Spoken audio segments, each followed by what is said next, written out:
Everybody, just wanted to do a quick video of this typewriter. This is a Sears electric one with correction. It does have the hard top case that matches, and seems to be in pretty good working order.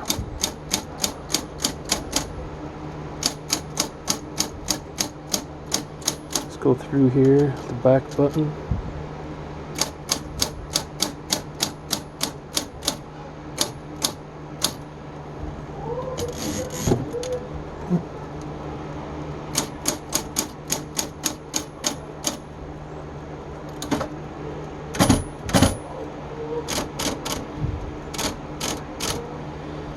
So there it is.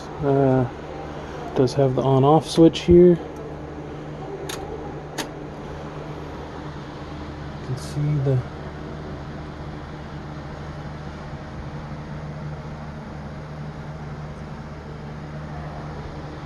but that's it. It should give you an idea about this unit. Thanks. Have a great day.